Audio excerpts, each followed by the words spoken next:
Before we get into the video, I quickly just want to show you his build. Healing right at level 1 is insane because Yamato has very low HP. She has 500, and being able to top yourself up after taking a significant trade is super good. In general, you want to build left to right. Yamato has a lot of damage to begin with, and I would say once you reach Diviner's Kevlar, you're very strong. With the recent patch, we generally don't build Refresher, but it can be fun to use. And I would say that Yamato is super strong with the recent changes in the latest patch. So definitely go and have some fun. And by the way, I do private coaching in Deadlock, so make sure to head on over to my Discord for more information. And let's get right into the game. Alright, so let's get right into this then. Ronald is playing Yamato. He's switching to the solo lane, as you can see, and I think that Yamato is a super strong solo laner. The only thing we need to be mindful of is that Yamato is 500 HP, which is super low. We want to use our 1, which is the slash, on cooldown and try to poke whenever we can. If you dash and then press 1, you kind of get momentum that carries you, and then it becomes unpredictable in a way.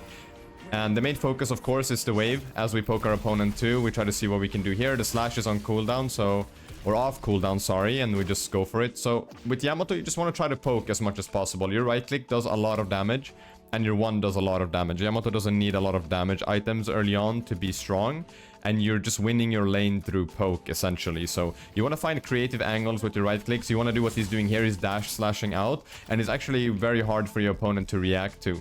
Also, when we play against 7, his 2 is his stun and his 3 is the chain lightning, and both of them have very long cooldowns to begin with. So if 7 uses those on us, we know that we have a massive window to trade. Our slash cooldown is super low, and it has a very big hitbox. You can clip it around corners, you can clip it around certain items and objects, so definitely get creative with it. Another thing you can do is if you press 1 and then climb, like on top of a wall or something, it still carries out the slash. So notice how he's trying to get creative with the slashes here while he's poking down the wave.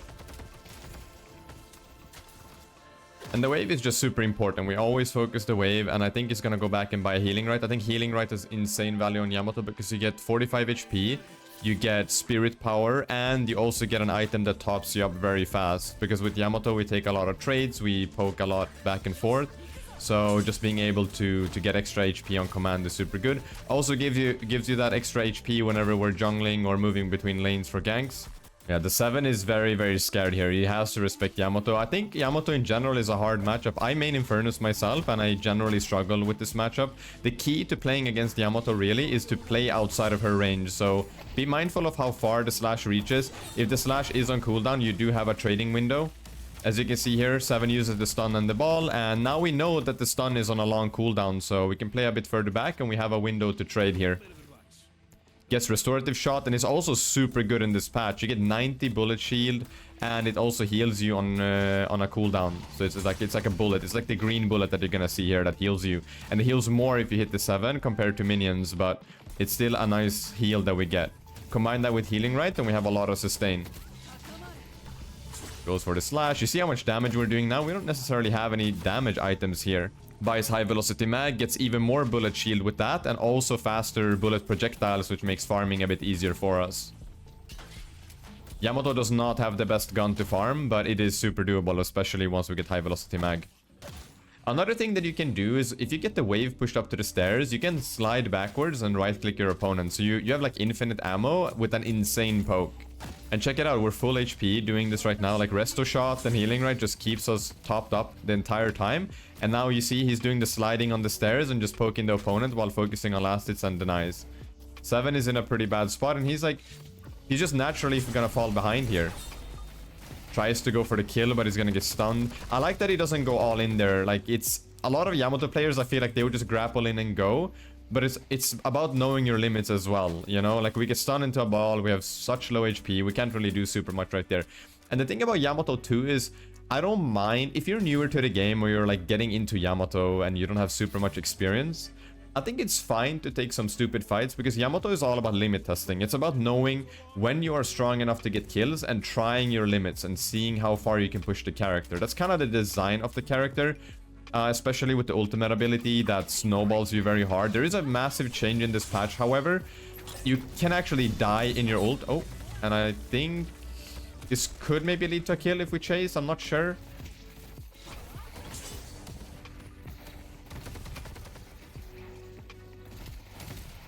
Just poking with the right click. This is a lot of back and forth. Like, we're definitely like respecting the 7 a lot, and I think it's completely fine. I mean, 7 does have a lot of damage, especially when he has his cooldowns, and we don't need to kill somebody in lane. We just need to poke them out.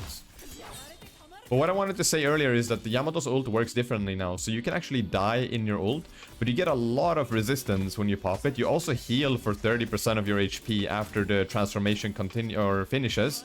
And also, if you kill someone, the duration gets extended by 2 seconds. So it's a very snowbally ult, and I think that Yamato is an insane place right now. I think Yamato is borderline too strong in this patch. Honestly, I think a lot of Yamato players would agree with me. We grab Cold Front there. We go for a little bit of a box route. As long as the wave is in a good state, we can do this. Also, Cold Front does double damage to jungle monsters, so it's super efficient to farm with it. And some jungle camps spawn on the rooftops now, so be mindful of that. And as you can see, he gets the jungle and just gets back to the wave whenever there's a good timing. As soon as the wave starts pushing back towards us, Ronald is there to catch it because the waves give you the most XP. Another notable change in this patch is that soul sharing is permanent now. So late game when there's a big wave and there's one person there, you can just go there and you will get the equal amount of souls. It doesn't split anymore, it's just shared. So there's no 8-minute soul sharing end. We can always go to somebody else's lane and help them out, and we just get equal farm. We don't lose on it anymore. So let's say that there's 2 in our lane and there's 1 person in the side lane. We get the tower down and we want to go help. It's completely fine. We get equal amount of farm. Nobody's losing. It's a win-win situation, so definitely keep track of that. Here's another jungle camp change in terms of positioning. We're maxing the slash on Yamato to get the 200 plus extra damage, and also we get 2 points in her grapple to increase the cast range and apply a movement slow. We get 2 points in Crimson Slash to apply fire rate slow and also heal 10% of somebody's max HP whenever we hit them, which is super valuable. And then we max out the ultimate after we max the slash, and that's to get fire rate, movement speed, and also increase duration at the end. And yeah, Yamato is just super good at farming once you get Cold Front. And the key to this, honestly, is to always just keep track of your wave. Notice how the wave is pushing into 7 right now. That gives us a window to do this farming. If the wave is in a bad state, we are not jungling. We're focusing on pushing up the wave, because the wave, essentially, it's more valuable. And the reason why I always talk about the wave so much is that if a trooper dies, that is souls that are gone forever. These souls will never come back to the game. Jungle camps are always there until we make an active choice to grab them. And if waves are in a good state and we take a fight, then we can potentially grab a tower, we can grab Walker, we can prioritize buffs, we can get the mid boss. There's a lot of things that open up if waves are in a good state. And also, if you're fixing waves and your team is taking stupid fights, if there's a chance of them winning that fight, and they actually do, it gives your team a lot of opportunities to just push and get objectives. Also, Yamato is really good at taking towers and walkers. They die super fast if you use her slash and just shoot at the tower. And you're going to notice this game that Ronald just does a lot of objective damage. Ivy is trying to poke us down, but they can't really do much. As long as we have our ultimate ability up, we are super strong. And especially with the 30% max HP heal in the new patch and the resistance you get, you're just so strong in the ult. Like, I don't think it makes a big difference that we can't die from it anymore. We just become this ultimate snowball. And the key with Yamato as well is you generally never want to fall behind in farm. As long as you're equal or ahead with everyone, you're doing a lot of damage in general. So don't be scared of limit testing and trying things out. Ivy flies away, she's extremely scared, and now we're just shoving the wave. Ivy might actually come back here. Let's see. We dodged the bomb, which is completely fine, and we're just focusing on the farm here, just getting what we can. Poking the Ivy, not getting the hit there, but that's completely fine. Notice how Ronald, he's building kinetic dash, and he finishes his boots early. Movement speed in general is very, very strong on Yamato. We want to be fast and efficient with everything we do, especially with the farming speed that we have. The jungle camps and wave management is how we're going to get big, and the bigger we get, the easier it gets to play Yamato, especially in this patch, which I said earlier that Yamato is in a very good state right now. I think she is a bit too strong. I would expect Yamato to see some nerfs in the coming future. I think it's a bit too ridiculous, but for all of you Yamato mains out there, or if you want to get into Yamato, now is a very good time, as it's extremely fun to play her, and definitely get that playtime in before they change her again. Okay, we get the jungle, and now we're just straight back to the wave. We don't need to join any stupid fights. The buffs are gonna spawn any second. The replay timer is a bit behind. There we go, there's the buffs. There is a fight going on close to us. I think it's kind of risky to go for the buff, so I think that he just wants to split push here. Yamato takes objectives very fast, and there's also a recent change with the walkers too. So towers go minus 35 resistance at 8 minutes. Walkers go minus 35 resistance at 16 minutes now instead of 14. But with Yamato here, you see, we do so much damage to walkers and objectives in general. Our team is fighting, and we essentially never really have to join them. We just get this walker for free. The buff isn't grabbed either, and this is a high elo lobby, so I'm kind of surprised, because there was 5 people from both teams in total, right, on that side of the map where the buff was, and no one has even considered going for it. So I think that Ronald might get a freebie here. And we do get the survival one, so that's 400 HP and 1% max HP regen, which is just so valuable. If you lose HP and we're just running between lanes, we just gain so much. Gets Mystic Shot, Soul Shredder bullets for more Spirit Amp and Lifesteal, and also Duration Extender there to increase the duration of our ult.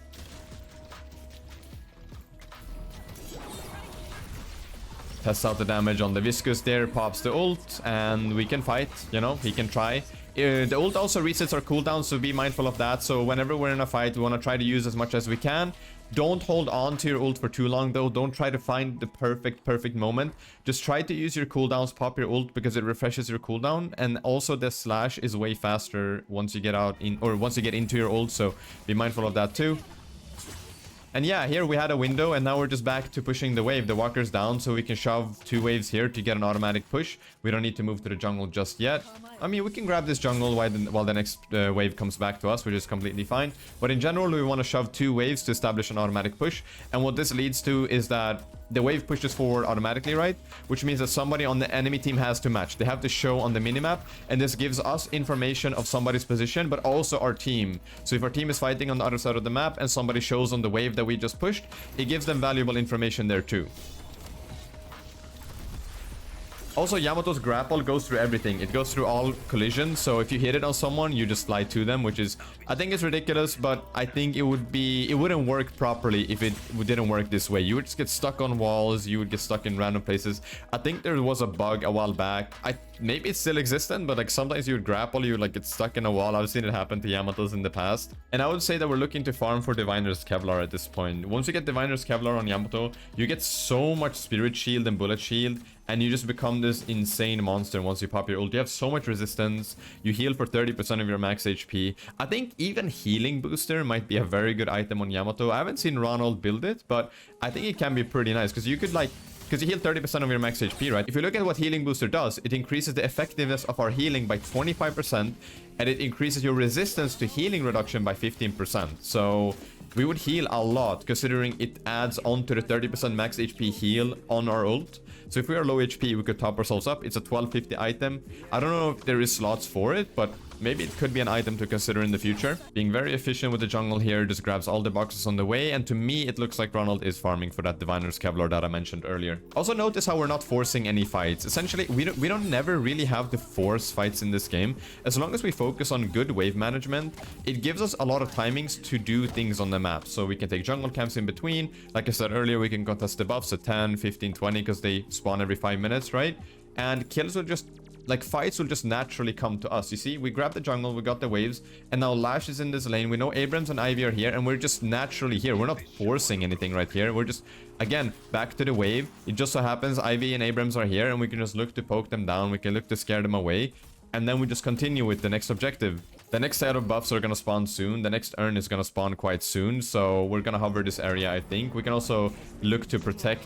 I mean, we lost the tower now, we know 3 are there, we can't really protect it, but there is a wave shoving in, and with the recent soul sharing rules, we can join the Infernus here at no loss. We both get the same amount of souls. They essentially get duplicated now, so there's nothing wrong with being here. We fixed the wave, and now we can look to push the tower. We can look to spend our money on that Divine Kevlar, and yeah, just try to get as big as possible. And if you look, Ronald is 16k. The highest net worth on the enemy team is 7 with 17, but we are way ahead of everyone else, and now we're very strong. And look, you can just send it on the 7 here. He pokes him with the 1, goes in on the 7, slashes him, and he should be dying here. And that should also give us a massive bag. Look at that, it's a 1.3k bag, and the bag dictates in general if you can fight or not. If I'm the 7 there, I am very mindful of what I'm doing. If I see someone and I'm carrying a big bag, I'm not even staying in that area. I'm just out as soon as possible. So if you are carrying a big bag, generally don't take fights. Just farm and spend that money. So now he has Divine Kevlar. He has Return Fire as well, which gives him more resistance.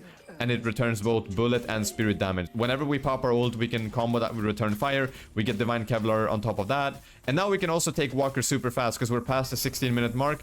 Look how fast the Walker is falling to Yamato. It's insane how much objective damage you can get on this character.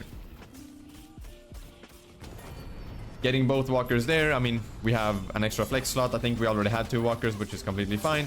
And now we can kind of just limit us. We have our ultimate up. We have Return Fire. Like, what is the talent going to do? Ivy looks to join the fight, and again, like, we can just do damage and poke here, but we don't really have to commit. We can just pop our ult. We have Divine Kevlar up here. Return fire is up too. Like, they can't really do much, honestly. Like, we can just leave here with kinetic dash. If they really want to chase us, I mean, I respect the limit test. If Ronald dies here, it's not a big deal. He got the walker, and he tested the limits of his character. Like, now he knows how much damage he's doing. Look at that net worth change right now. He's 22k up just based off everything that he just did. Looks to me like his team want to push the other walker here, so we expected that while Ronald is respawning. Maybe there's a fight going on. The 7 stun is in, but his team is also joining. Infernus goes in with his ult. Haze is just playing, yeah, she's just playing around the fight, to be honest. We get that walker, and now we have 4 walkers. We have a lot of objectives up. The urn is up, and if Ronald, when he spawns, I think he should go for the Abrams here. I find it interesting that he doesn't go for the Abrams. If you look, he's just shoving the walker for free, and personally, I would just try to prioritize the wave. Maybe he wants to join the fight, but with all walkers down on the map, I don't think that we need to be here at all. We lose the walker there to Abrams, and I think it could have been prevented if we just straight from spawn, when we respawn, just go there, fix the wave, get a bit of jungle, and then join the team. Because now we didn't really get anything out of it. I understand if you wanted to fight, but I don't agree. That's one choice that I don't agree on with this in this game. He grabs the Torment Pulse there, and it does a lot of damage around us. And the thing with Yamato is once we grapple in on someone, we're generally in the middle of the fight. So just having spirit power or spirit damage ticking while we're inside of the enemy team is just super good. And now we also have a very big bag, so again, we need to be mindful here. We're not necessarily looking to take fights. We would want to join and help out on this side here, but we can't really do super much. There's a big wave for us to grab here, so we might as well just do that. And I think we should be looking to spend our money. I mean, at this point as well, we do have our major power spikes, I would say. He does have Healbane, he does have Diviner's Kevlar, Return Fire, and all those items that he needs. We do a lot of damage, so, you know, limit testing here and just going for some kills. There's nothing wrong with that. We catch the Wraith, we kill the 7. Honestly, a super good fight. It's a general rule of thumb with the bag, essentially. So we have a big bag, right? And in general, we need to be cautious with our decision making if we do want to fight or not. But on Yamato, when you have this many items and you have your ultimate ability up, you can survive a lot of things. I think you can survive way more things than you could before with Yamato, and I think this might lead to the mid-boss. Another thing with the mid-boss room, notice how there's veils around. That's something that I want to talk about for a little bit. So there's veils around the mid-boss area, and the people outside can see in, but the people inside can't see out. So now I feel like in this patch, the mid-boss it's more of a choice. Like, you need to make a proper choice with your team, because for example, we used to fake the mid-boss, right? We went inside, we put the mid-boss to 60% HP, and then let's just take a look at his fight. The Ronald pops the ult here. Just check out the damage, honestly. The grapple follows the Wraith TP, and I think, do we get the Wraith here? Looks like, are we diving the Guardians? No, but just look at how much damage in general he did in that fight. Like, you can rewatch that if you want. But back to the mid-boss. If you fake the mid-boss now, you can't really see what's going on outside. So more coordinated teams, they would just sit outside of the veils and they will see if you're faking it or not. And some people are just going to wait outside the veil for someone to come out. They'll kill them and then go for the mid-boss themselves. So I think if it's a 6v6, right? And you're doing the mid-boss, you need to be very mindful. You're kind of at a disadvantage. And I always look at what ults the enemy team has. So in this case here, Wraith does have her ult maxed, which could be a potential steal, right? Ivy statue, 7 stun. If Abrams maxes his ult, it's essentially unstoppable, so he can steal it too.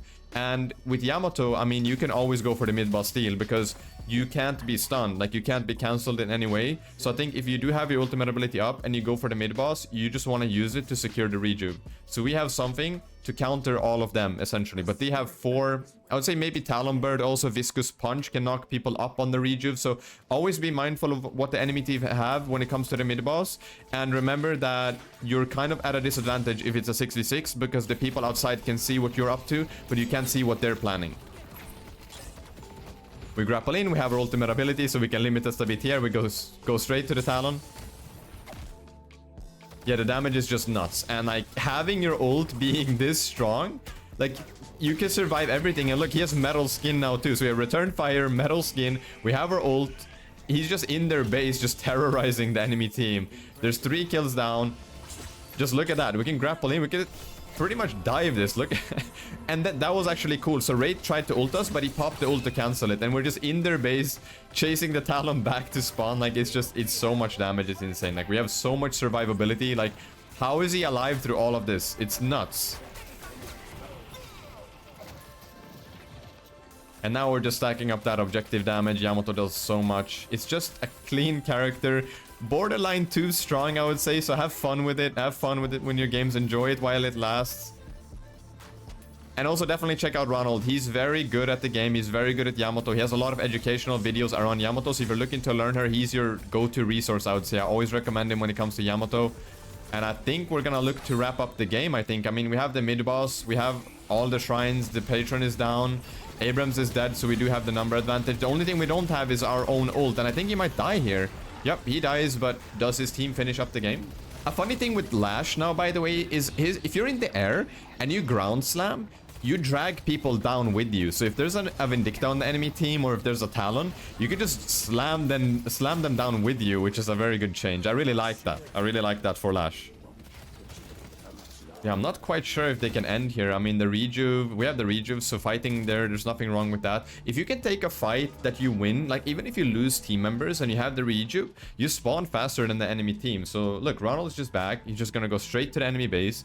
Is he gonna just send it and go for it? I mean, 7 is outside of it. Like, this is kind of a rule of thumb. If the enemy team have the mid boss, your patron is down, you do not want to go outside of your base to get waves. You want to stay in base and just get the waves that you can and kind of try to push the enemy team back. If you leave your base, that is a window for the enemy team to catch you, and in general, it's a massive mistake. Sometimes you can get a bit greedy. I mean, this game looks pretty much over to me. And I think we're just gonna grab the patron. I mean, now we have Return Fire, we have Metal Skin, we have our ult here, right? So like, I think we just force the patron. Look at that healing too. Like, we just heal up the full there with our ult, and now we can just, yeah, I think this should be game. Another funny thing is that Viscous ult scales with ability range. So Mystic Reach, for example, just makes his ball bigger. So it's a funny thing in this patch too. I might cover Viscous in a future video. GG, this was a super enjoyable VOD. Ronald played great. And check out the objective damage there. 25,000 on Yamato. It's just crazy. And yeah, that's the post-game screen. Ronald is a super good Yamato. She's borderline broken right now, so just enjoy it while it lasts. And I'll see you in the next video. All right, take care. Bye-bye.